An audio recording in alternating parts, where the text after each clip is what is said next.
recap anything, is do our final album, which is the self-titled album by the New York Dolls, who we've danced around talking about them a little bit. I think I've brought them up a couple different times. And yeah, so before we go to Josh for this, Matt, why don't you run the numbers for us? Yeah, so this is number 301 in the Rolling Stone list of best top 500 albums. In best ever albums, it comes in at number 222 in the 1970s, number 27 in 1973, and 1008 overall. It is the New York Dolls' highest ranked album on best ever albums. All these albums today are their respective artists' highest ranked albums on best ever albums. Wow, how about that? All right, well, Josh, it's going to be Josh, Matt, then myself. Go ahead and give us your initial thoughts on this album. So I like this album. It just reminds me of so many other things in the future. It's like proto punk or punk mixed with glam. That was kind of the main takeaway I had. It also reminded me of Kiss a lot. It seems like they probably took some stuff from them. Although, was Kiss around at this point, or they still? Their first album was 72. They're both from New York. Okay. So yeah, probably maybe just in the ether then. There's this stuff going on. And this is what I feel like the next iteration of the Velvet Underground is. I know we said that with the other things, but these guys are, New York, and they're writing about New York and all the themes and kind of the seedy underbelly of New York. And that's kind of the vibe I got from this album. I mean, the songs are, titled Trash and Bad Girl, Subway Train, things like that, and Pills. And so these are all things that the Velvet Underground, I feel like, would write about. Now, their sound is not exactly like the Velvet Underground. I feel like they're just they're just punk through and through in terms of the sound, the guitars, kind of the simple song structure, and the lead singer's voice isn't that great, I would say, but he really brings the energy and conviction when singing about these songs. I think this is an album that gets better as it goes on in the album. I thought it started out okay, but then kind of the halfway point, which was Trash and my favorite track on the album, it kind of keeps going and takes it to another level. So that was a rare thing for me to hear. But yeah, I like this album. One time through, it seems like a little repetitive. They're kind of hitting the same. The songs start sounding the same, and there's not a lot of variety. But sometimes they do have the backing vocals of the other band members, and they do some different things in there. But yeah, this just seems like something that, and I never really knew the New York Dolls too, but it seems like something that's kind of the foundational ethic and view of what punk rock is and what it becomes later on. Okay, Matt? So this is my favorite album we've covered tonight, and okay. I got to disagree with Josh. One of the things that I was taken back by was I thought this was more variety than I was expecting. I knew the New York Dolls, I knew of them mostly. I knew Personality Crisis, I think, was the opening track here, was the only song that I knew ahead of this. But my knowledge of them was just basically I knew who they were, right? But no, there's country in here. There's country rock Americana stuff that I was like, they did this stuff? I didn't was it Lonely Planet Boy was one of them, and Subway Train, in particular, those two stood out to me. But no, this is, to me, it's like the first opening track, Personality Crisis. It's let's take the Rolling Stones and mix it up with the Stooges and put a little T-Rex in there. It's like all this stuff, and that's my exact note, Matt. That's just, I said if they had a child, those three bands. That opening track in particular, I'm like, okay, here's the Stones, and then a few seconds later, I'm like, Stooges, and then there's T-Rex. So all three of them for sure. And love the sound of this. This is like a straight up. This is like a gritty, like rock album, like, you know, dirty, you know, New York, Lo-fi like rock type and of roll. sound. Yeah, totally. And it's just like these guys are just, you know, pure rock and roll. Great stuff. Very punk, but also very classic rock at the same time. They're really merging both of those things together. And then I'm hearing stuff on here that I didn't hear, you know, that the Strokes did later on, you know, with certain guitar parts in here. I'm like, damn, that sounded like a Strokes song, like Trash. That was the song. I'm hearing a guitar part in there. I'm like, that totally sounds like an Albert Hammond Jr., you know, type of guitar part there. Yeah, really like this. This is just great rock and roll, and they're really dabbing in, you know, in the past, and they're also looking towards the future at the same time. So they've got those hand claps and cowbells and stuff too. That's always kind of, you know, adds to the percussion that I've always liked. But and a harmonica, like he's busting out like a blues harmonica solo in there too with Pills. So yeah, there was definitely enough variety here for me. I mean, it's not the most variety you're ever going to see in an album by far, but for me looking into it, thinking it was going to be kind of one note hit over and over again, but just done really well, which is fine, right?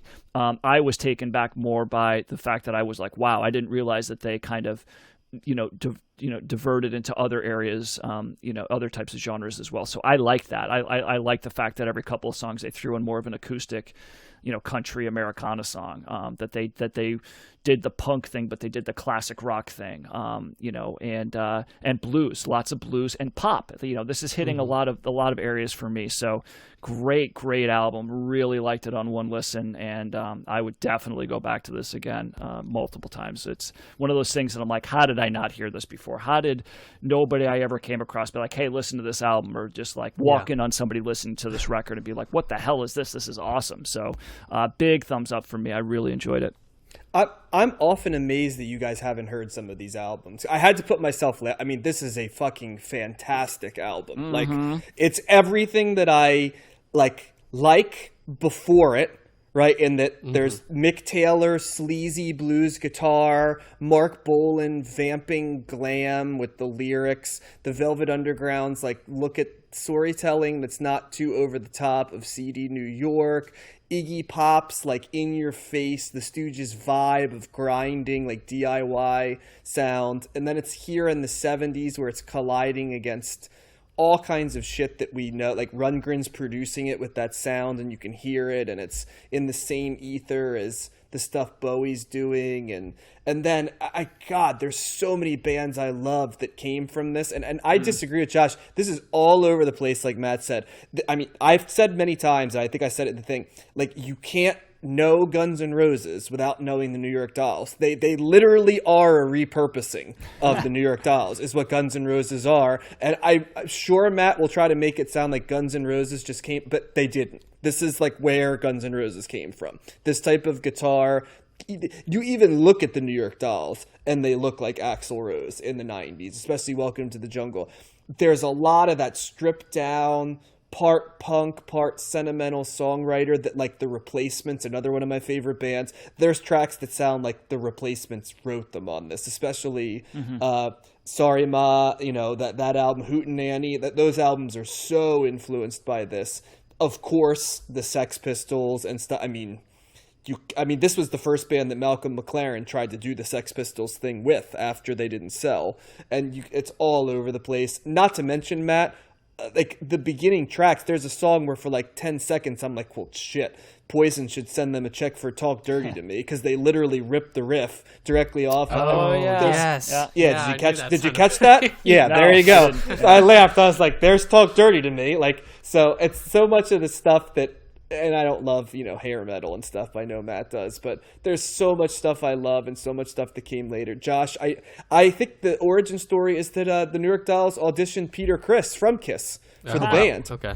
So I can't recommend this enough. I'm always amazed that people haven't listened to the New York Dolls, because they were a formative, seminal influence to me. And if you like any sort of punk or stripped down 80s rock, I don't know how you could listen to the Guns N' Roses and not have listened to the New York Dolls. It's just, my first take is when you Guns N' Roses in my lifetime was way more. I mean, that was on but maybe this is where like I'm a little different and stuff, and I do have friends who are similar to me, and luckily I had record stores near me that allowed this to happen, but there were bands I listened to and I was like, where'd this band come from?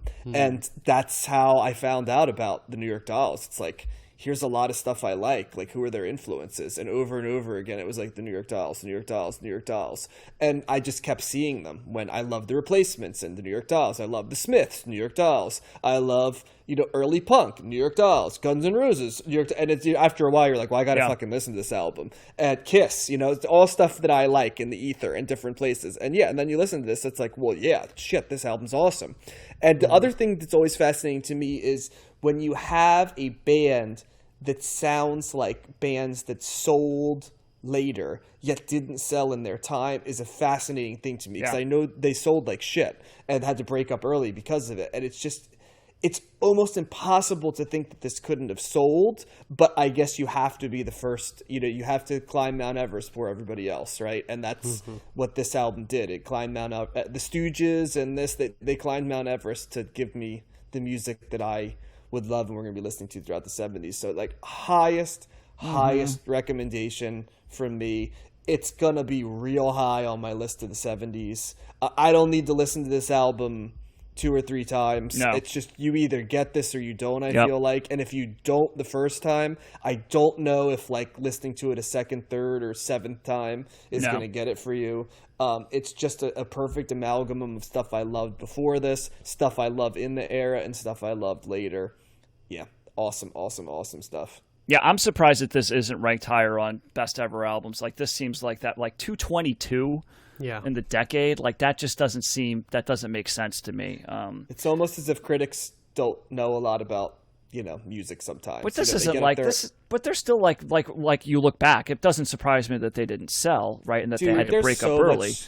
There's so much stuff in the 70s that got shit all over by critics in the 70s because they were so up their own ass. And part of why I love the cold list and hot takes that we're doing is all of the stuff that silence and early boomers of an era like just ignored, and like kind of became the stuff that like Gen Xers and stuff repurposed, and even like late boomers is this stuff. And I feel there's such a fertile ground of stuff that now has been revisited because it just was a sport to shit all over some of this stuff. And look who the egg's on now. But isn't the best ever albums list? I mean, there's modern lists on there. You know what I mean? I mean, there's part of this is also like looking back. Like the Velvet Underground didn't sell well. You know what I mean? People didn't know about them, but they're like if I told somebody like listen to Led Zeppelin 4, Dark Side of the Moon, and New York Dolls, right? Yeah. And they're all hugely influential, people would immediately go to 2 and not the 3rd. And the only reason is because rock critics for years have been telling you should like the first 2, and they're very great albums. But I just am always amazed when you hear albums like this. It's like, this is every bit as important as those 2 other albums are. It's just that in the moment, these were people that dressed in drag and were too complicated and sounded... the critics didn't get it. They just didn't, and they didn't get a lot of stuff, and they didn't get Led Zeppelin at first, even though later they got him at 4, right? And that's what this reminds me. I guess that's what I'm saying, though. I'm surprised that this didn't catch on later, that this wasn't something that was more revisited. At least I don't know. I also think it's hurt some of the albums that you guys have listened to and haven't liked because you hear them highly rated, and they're probably better albums than you think, but because someone has told you how you're supposed to feel about these albums, when you're like, I don't get it at first, you're like, well, I think this album kind of sucks now. You know what I mean? And the answer isn't always yes or no. And that's why these lists are so dangerous, because they just... It's almost like people are told what they should. I'm not saying you guys, but the people are told what they should like, and what they're. And I hate that, and that's why I like these things, because it's like, listen to this and just like it. And now when we get all of it right, like you sometimes grow to like certain albums because you see the legacy.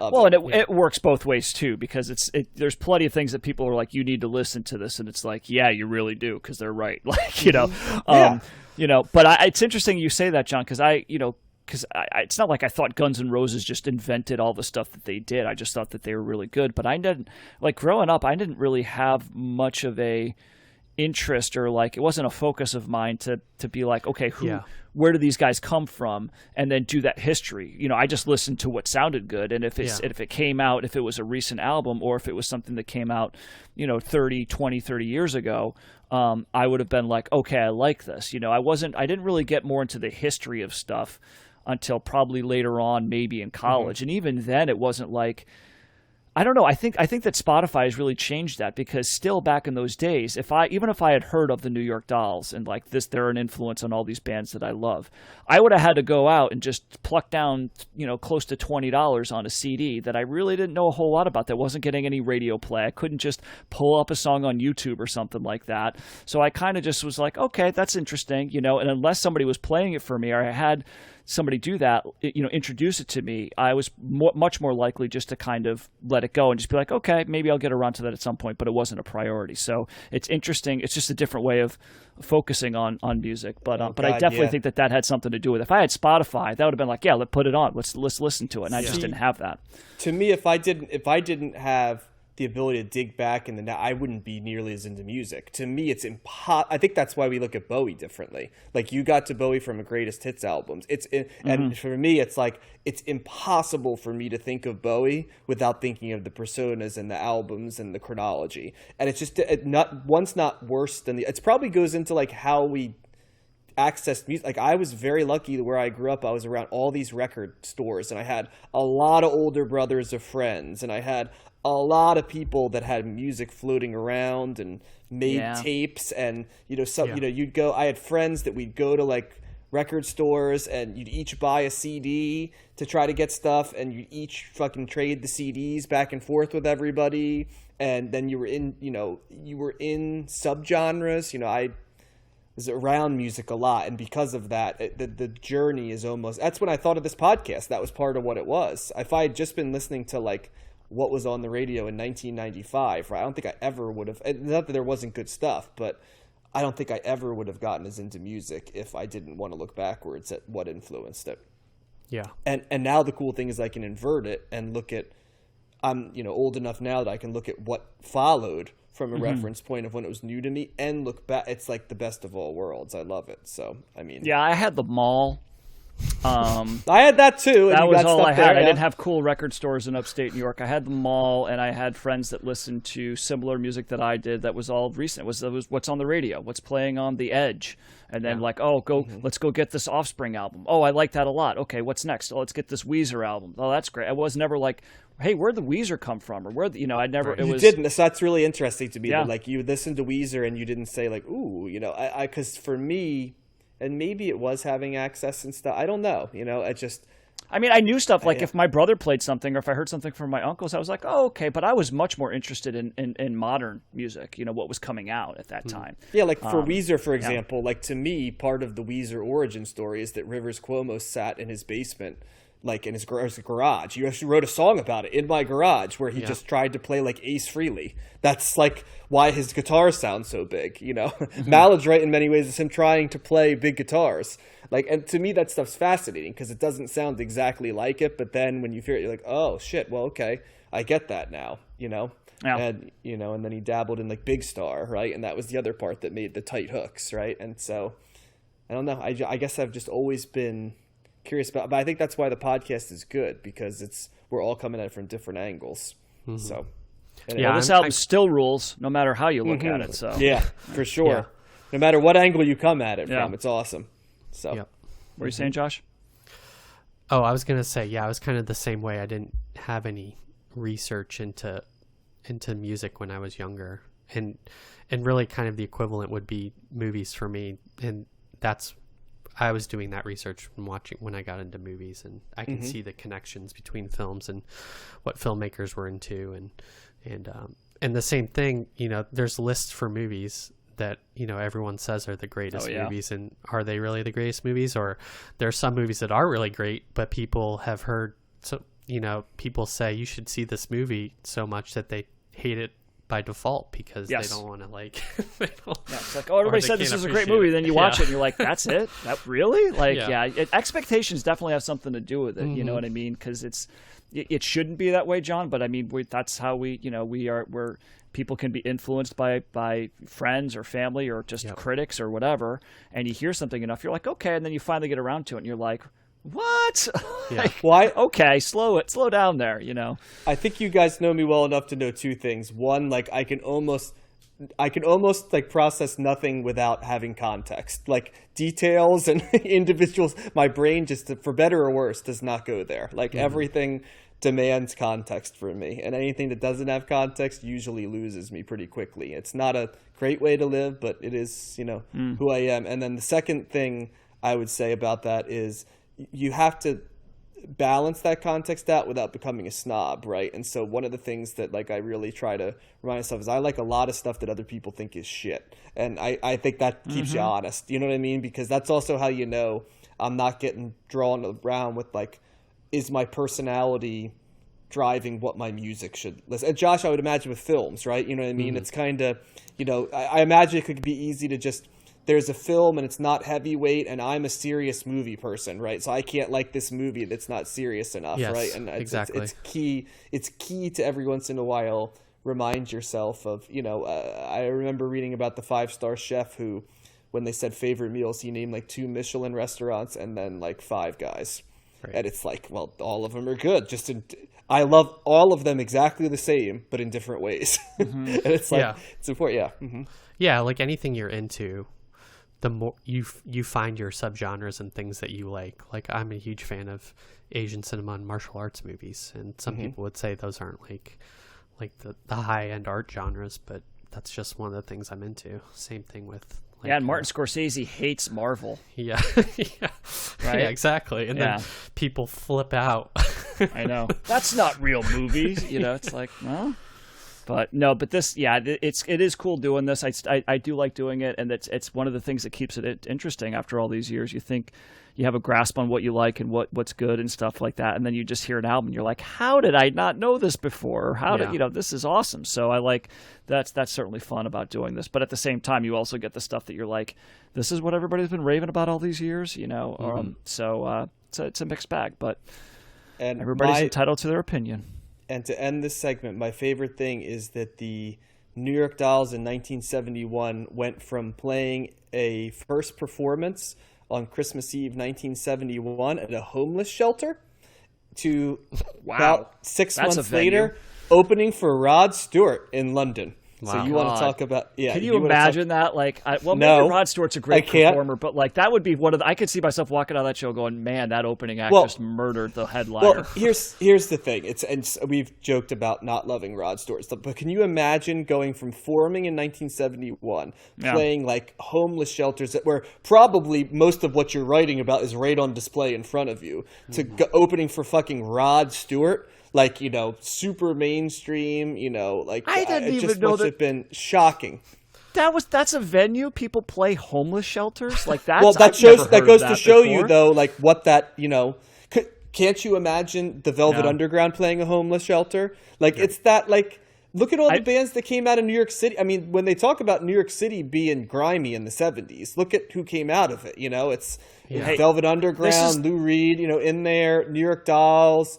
Yeah. Kiss was grimy in their own way. They glammed it up, but they were kind of dirty, sleazy band. Later in the 70s, got the Ramones, and Blondie was a prettied up version of it that came from the suburbs of Jersey. There's a lot of these bands that have that it was when New York actually had a New York feel, and I think that's what the Strokes are the last, like, I guess Interpol you could say too, but the Strokes are kind of like the last like New York band that had any sort of like danger at that level.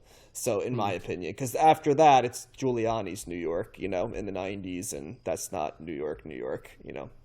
It's a different version of New York, and people that have lived in New York, and I can't say I did because unfortunately New York wasn't New York anymore by the time I was at a place where I could have gone and lived in New York. No, you needed to live there when you were like 6. It would have, yeah. Basically, New York, by the time I was in college, right, New York had officially hit that period where it wasn't. Yeah. I mean, there still was there still was that period that begat the Strokes and the Interpol at the beginning. Yeah, that's right, at the beginning of 2000s. But that was the last gasp out there at Brooklyn, when Brooklyn actually had some edge instead of just being a place where people say they listen to literate rock and drink craft beer like Hipsters, Liv. Sean. That's the word you're looking for. It was like when there were actual people that were cool instead of like whatever fucking hipsters became like appropriating cool, you know. That's why when you see the Strokes now, they're like one of the few bands that actually looks cool because they were cool, you know, and then everybody sort of took their like memos and, you know, once you're cool, you kind of stay cool, you know, you don't lose fucking being cool. And one of the first things you realize is that you're no longer like cool like young kids are, but if like you play it right, you still are cool, but like middle-aged cool and old cool, and yeah, there you go. So playing a homeless shelter is no different to me than some punk band playing in a random house somewhere.